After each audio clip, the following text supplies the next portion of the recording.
All right, guys, let's all say it together. President Joe Biden. Yeah, it sucks, but the first time's always the worst time, so hey, at least let's look forward to the gaff master in chief presiding over the end of the American dream for the next 4 years. Oh, I'm just kidding. It's not that fucking bad.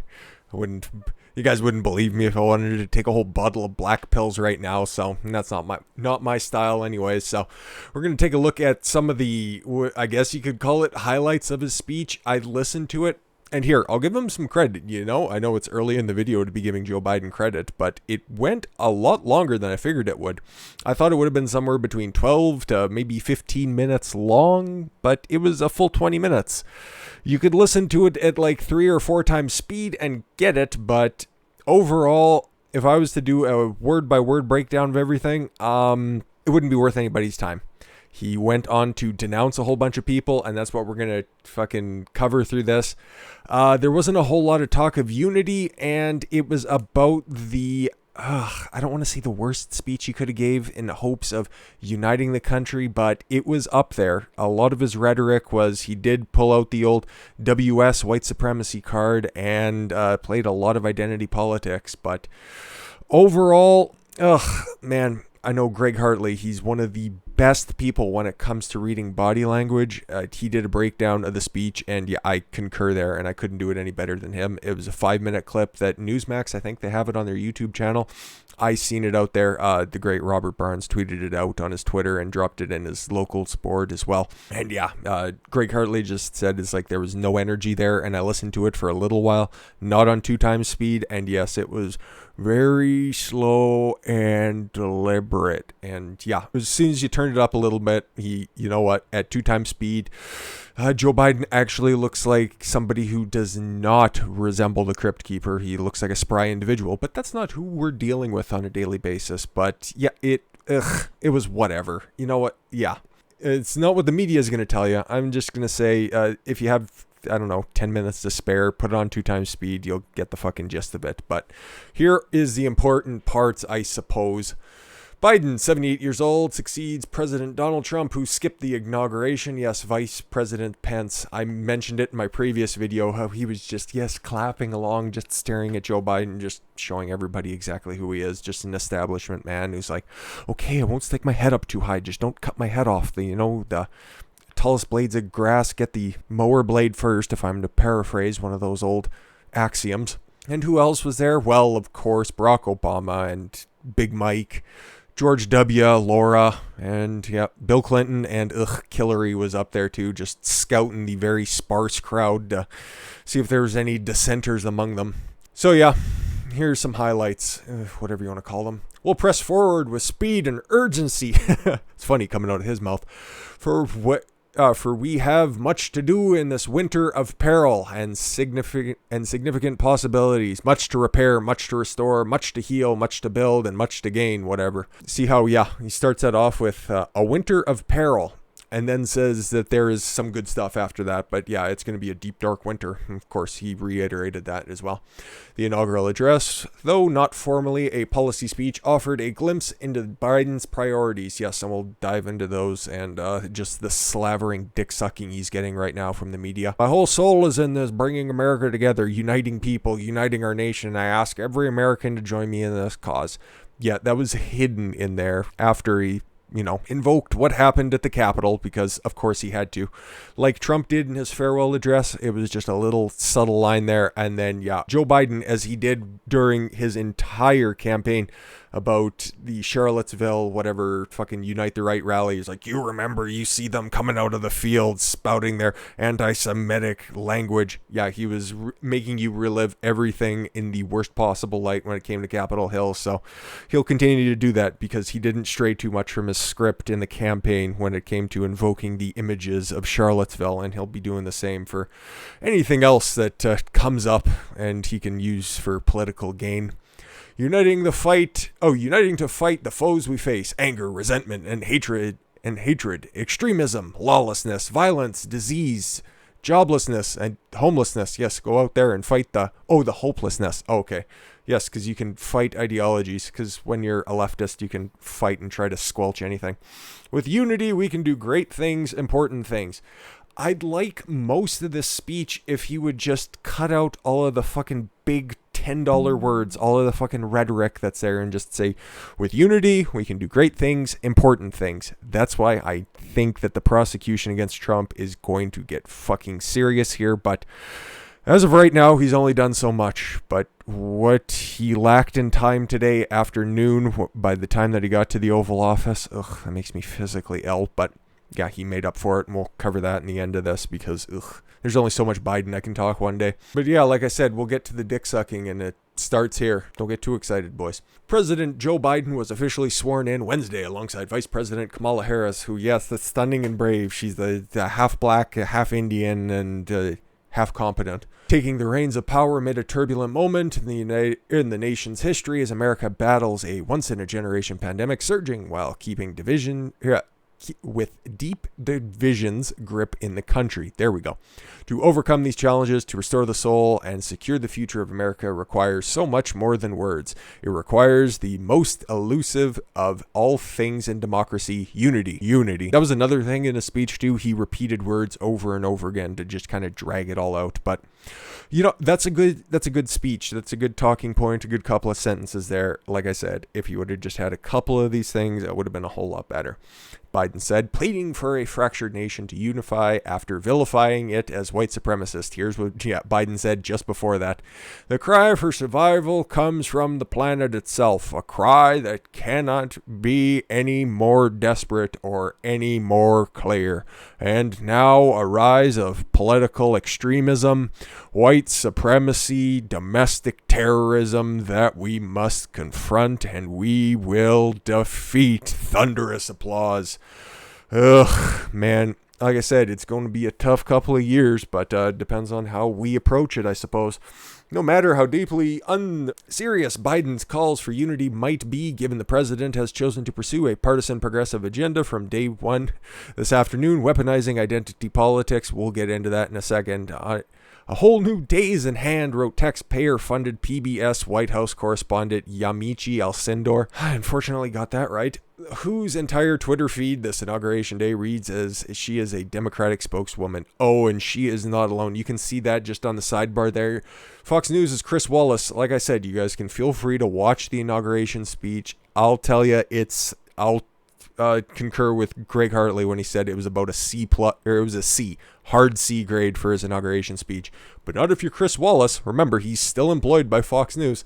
Biden's speech is the best inaugural address I've ever heard. What, is your hearing aid turned down for the last ones? You fucking old fogey. Fuck you and your partisan father. You creep. But yeah, we won't read all of them because I like how many brain cells I have right now, and I don't need to diminish them based on what the mainstream media is doing right now. Here is New York Times David Brooks. This is once again a country that self-confidently believes in itself. I'm not sure if this is a sign or just a coincidence, but moments after President Trump was sworn in back in 2017, it started to rain. Moments after President Biden was sworn in today, the clouds cleared and the sun came out. Fuck me. This is so cool. They didn't have the so, but I just added that for dramatic effect. Representative Barbara Lee is telling MSNBC that she is wearing Shirley Chisholm's pearls today. Chisholm inspired Lee to get into politics. Lee was one of Harris's earliest champions on the Hill. Women were wearing pearls today in solidarity with Harris. This is a journalist, by the way, not a propagandist. Oh, what's the difference? Racism is now over too, apparently, according to this contributor at Vice. In my house, on my feet, singing along with Garth Brooks at the top of my lungs and violently weeping. Oh, because racism is finally over. Ugh. Listen, Garth Brooks was wildly popular in the early 90s. Trust me, living in Alberta, you had the choice between static or country music radio. And Garth Brooks was on every fucking set of speakers coming out of every goddamn video or every goddamn vehicle. So trust me, I had my fill, and that was way before I could think about racism, so I'm glad it all went full circle. But we got to take a look into the slight past, I suppose, because there was a little poet that was up there, and that's the nicest thing I can say about this little goof, because she went up there and yeah, any idea that there is going to be unity in the country in a Biden administration is so far gone. I'm not bringing this up, but Lady Gaga got to sing the national anthem, and she definitely sung the song. And I think I seen something with Jennifer Lopez being up there. Well, apparently celebrities think that they have the power, and they were the driving force behind putting Joe Biden back in power. Maybe they were working at those polls at Cobo Hall and State Farm Arena. We'll never know. Near the end of Joe Biden's inauguration, that bitch is 22 years old.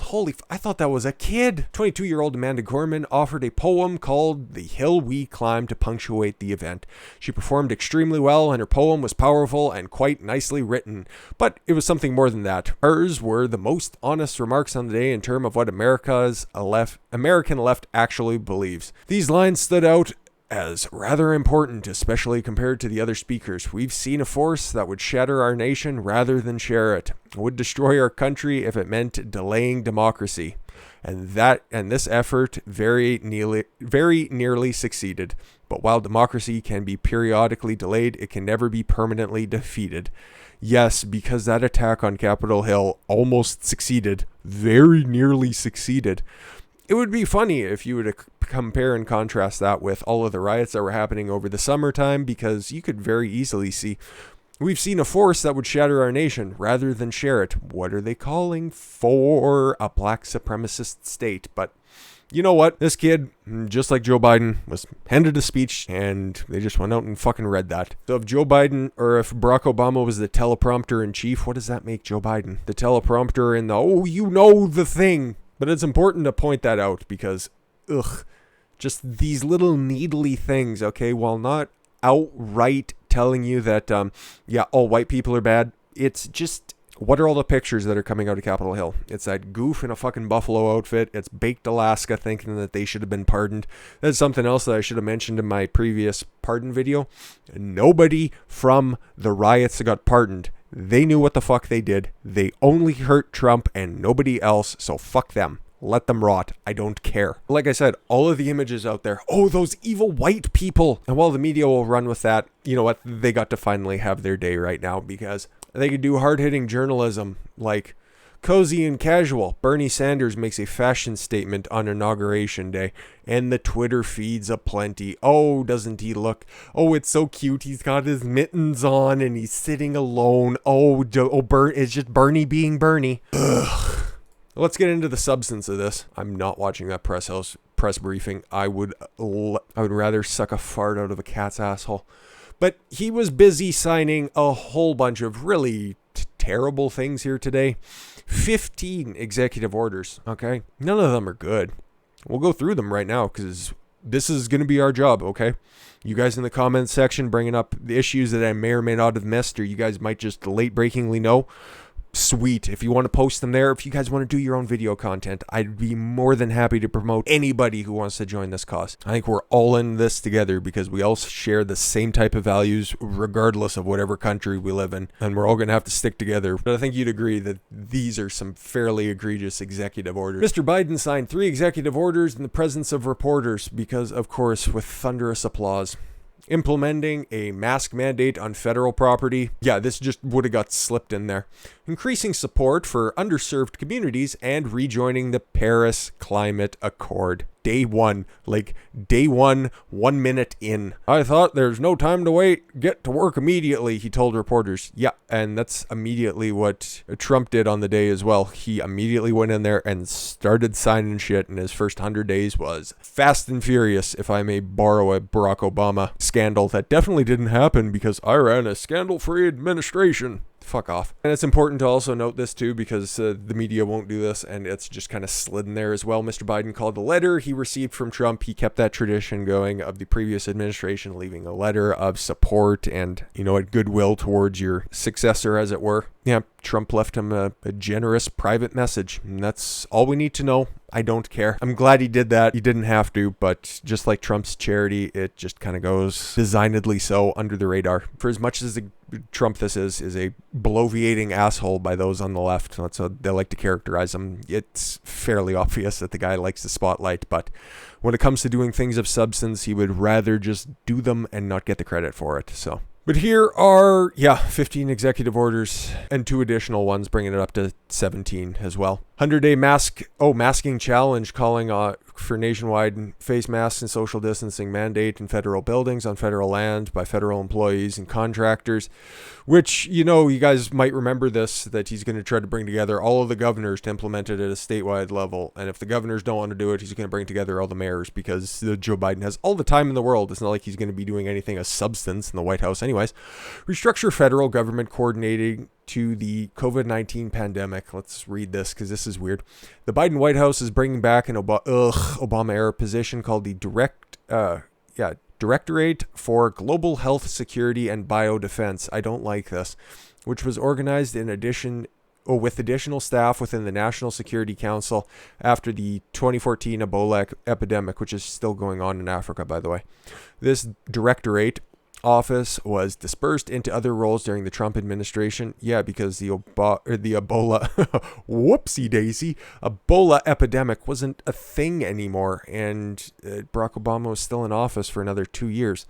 But Biden and his campaign advisors argued the move decreased the preparedness of federal government for the COVID-19 pandemic. No, that would be leaving the PPE stocks bone dry. That would probably have something to do with it. Anyways, so another worthless fucking organization that there's probably 3 or 4 other redundant groups already in place for. Rejoin the World Health Organization. By the way, Trump said that he would start pulling out in 2021 or 2022 anyways. So the United States was still very much a part of the World Health Organization. That was just a letter saying, okay, unlike Amazon Web Services with Parler, they just gave you your 30 days. No, Trump was like, well, we're going to be leaving within a year. See, it's the first day of Biden's administration and the news is already getting it wrong. So I guess I just have an autistic memory for shit.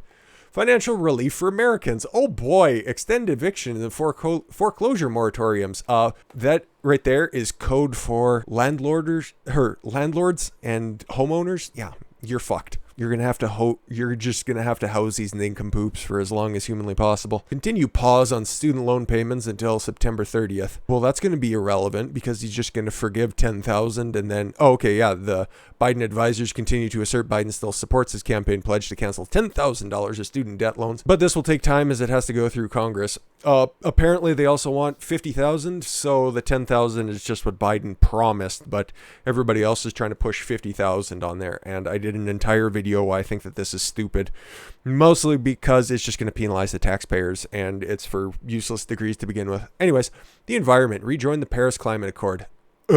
Led by incoming climate change czar John fucking Kerry.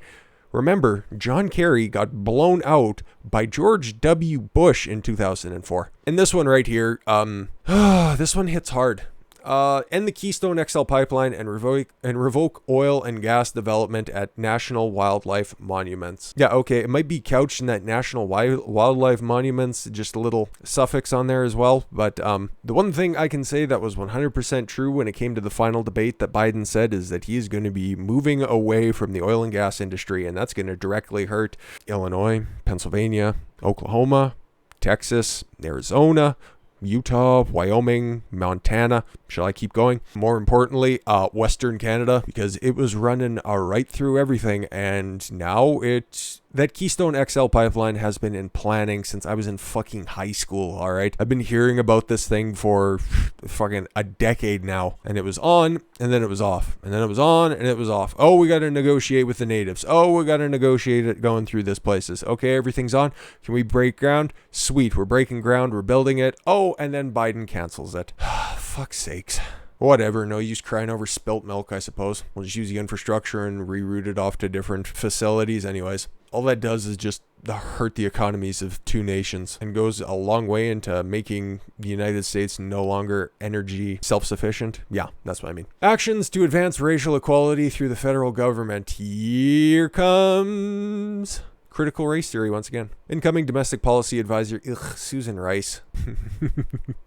Oh, ain't she corrupt? Explained President Biden wants every federal agency to review equity in their programs and actions. For example, the executive action, the Office of Management and Budget would analyze its federal money is equitably distributed in communities of color and other places of need. No, it'll just be disproportionately applied because, my racism. And getting rid of Trump's harmful 1776 commission. Just trying to make that commence again, hey? The 18-member board he formulated in September will be stopped. Yes, and that was to get rid of all of that awful critical race theory training that was going on in the federal sector, but it's all coming back. Count non-citizens in the United States Census again. Yep. So the ones that get amnesty, yeah, they're going to be a part of the census that goes on next year, which means great things for gerrymandering Democrats that just want a bunch of new little districts so they can further expand their influence in California, attempt to firmly put Arizona as a purple or a blue state, Texas as well. And remember, that was the big thought, that illegal voting would take place in the 2016 election by illegal immigrants. Yeah, now you won't even have to worry about them because they'll be legal immigrants because laws at the border don't matter. Strengthen workplace discrimination protections based on sexual orientation and gender identity. Yes, progressive stack being thrown into place at the workplace because my queerness. Immigration, defend Dreamers program for undocumented young Americans. Oh, great. Yes. Anchor babies. They're back. Grant permanent status and a path to citizenship for Dreamers. Almost 1 million undocumented young people who were brought to the country as children by their parents. Not always. End the so-called Muslim ban. Oh, this was very early when I started producing videos. I broke down that the Muslim travel ban was actually structured by the Obama administration. So please, I'm going to read this verbatim and then we're going to move on. Which in 2017 restricted travel and immigration to the United States from Syria, Iran, Iraq, Sudan, Libya, Somalia, and Yemen before adding Eritrea, Nigeria, Myanmar, Kazakhstan, and Tanzania in 2020. The State Department is also instructed to restart visa applications for these countries. If it was such a Muslim ban, why aren't the most populous Muslim countries a part of that? No Saudi Arabia, no Turkey. Exactly. Because it wasn't. Because that was the terrorist list that Barack Obama and Joe Biden devised. But now it's no good because Trump implemented it, just showing that TDS will be a thing for a very long time.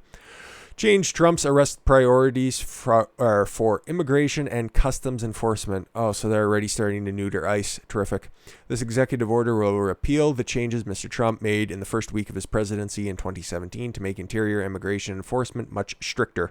Few specifics were listed in the outline of the executive order, but the incoming Biden White House team stated the Department of Homeland Security, in partnership with other agencies, will set civil immigration enforcement policies that best protect the American people and are in line with our values and our priorities. Your values and your priorities, because a lot of people, actually an overwhelming percentage of people, and if you decided to poll your support from a larger pool than just Twitter Democrats, you would realize that the rest of the population, the normal people out there, very much like border security. And that was one of the things that Trump always polled very highly on and will never get proper credit for. And that was something he specifically mentioned in his farewell address, that border security is the tightest it's ever been, and for very good reason. But yeah, that's all gone. And stop construction on the border wall. Yep, that was signed in. So, and I mentioned that before, but now it's a law. Now it's an executive order that's been signed. Key protection for a group of Liberians in the country. Liberians who have been in the United States for many years will be able to remain longer. Oh boy. Their deferred enforcement departure will be extended an additional year until June 30th, 2022.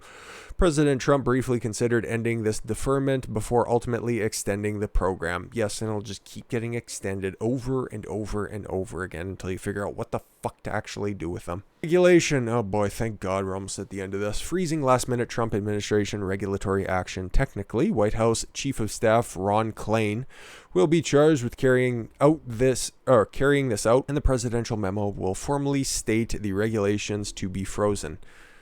Okay, so this just kind of gives a big overarching blanket to all of the Trump executive orders and regulatory actions, and whether or not it's going to continue or they'll be canceled. I guess so.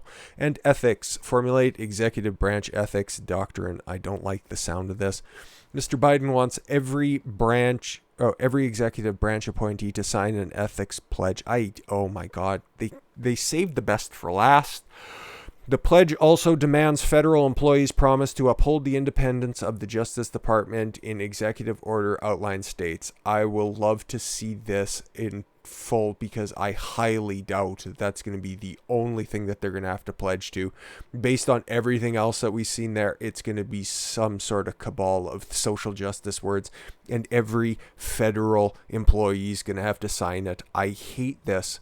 This entire list is full of things I vehemently disagree with, okay? There's not one thing on here that I would support whatsoever, but remember, Biden was supposed to be the return to normalcy candidate. He was supposed to be the centrist that was going to come in, and all the thoughts that the people behind him, you know what? Oh yeah, they're not Joe Biden himself. Joe Biden's going to have full autonomy. Fucking blow me if you think that that's ever going to be the case. This is going to be the most progressive, the most destructive administration that we're going to have. And the next opportunity presents itself to neuter their powers, because remember, they have full fucking carte blanche here, at least for the next 2 years. So it is incumbent on Americans to require the Republican Party shift their very destructive idea that returning back to the 2012, 2014 idea that the Republican Party has a future with the face of Mitt Romney and Paul Ryan. No. That will be a dead party. That will be a party that gives way to 350 seats in the House to the Democrats and a de facto, if not a full supermajority in the Senate. If they fuck this up in a year and a half's time, I shudder to think what the final 2 years of a Biden administration looks like. I'm optimistic about the next 2 years, but what we got right now is destructive, but still can be changed around. Don't get too far down. Today was just slathering dick sucking that the media and all of the leftists have been waiting for the past 4 years. So let them have their day. Let's see if they reform. Don't count on it, but always hold them accountable and make yourself better every single goddamn day. You are in charge of how you respond to the things that people do that are out of your control. And that's the best course of action, I think. Anyways, guys, thank you all very much for the gift of your time. I've been Don Consuelo. I want you to follow your gut and get after it. Take care, everyone.